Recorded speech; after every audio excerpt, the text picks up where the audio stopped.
అందరికీ నమస్కారం. ముందుగా వేదికను అలంకరించిన మన తెలుగుదేశం పార్టీ జాతీయ అధ్యక్షుడు నారా చంద్రబాబు నాయుడు గారికి, అలాగే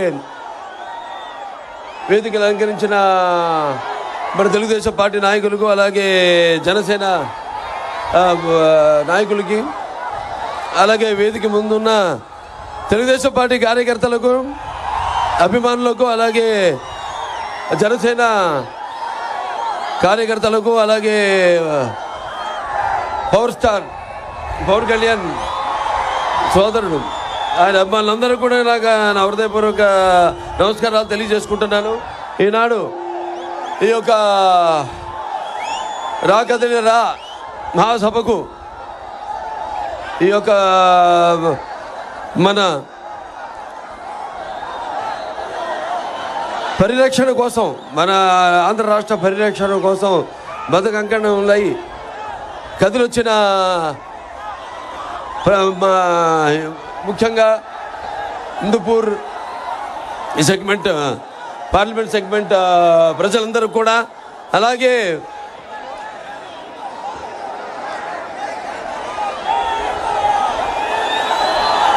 అనుక్షణం తెలుగుదేశం పార్టీని ఆశీర్వదిస్తూ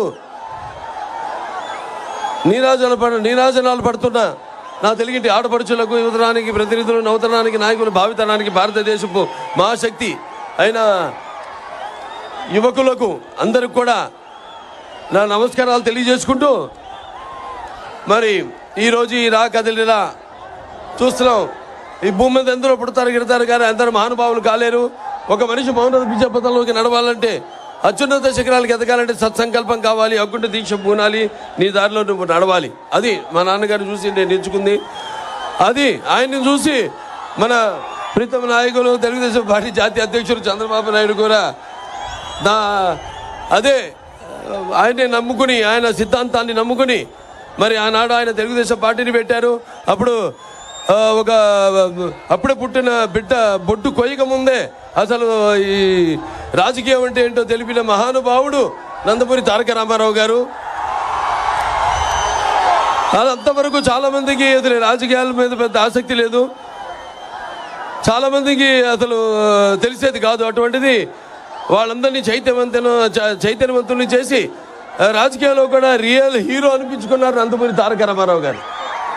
ఆ తర్వాత ఆయన ప్రవేశపెట్టిన పథకాల విషయాలకు వస్తే మరి ఎంతో సాహసోపేతమైనవి, అలాగే సామాన్యులకు, అలాగే ప్రజలకు ఎంతో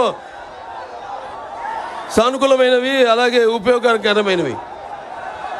రాజకీయాల్లో ఎన్టీఆర్ ముందు, ఎన్టీఆర్ తర్వాత అని చెప్పుకుని ఎన్నో పథకాలను ఆయన ప్రవేశపెట్టారు, అమలు చేశారు. అలాగే ఆయన తర్వాత ఎందరో వాటిని అనుకరించారు, వాటిని అమలు చేసేలా చేశారు. That is NTR.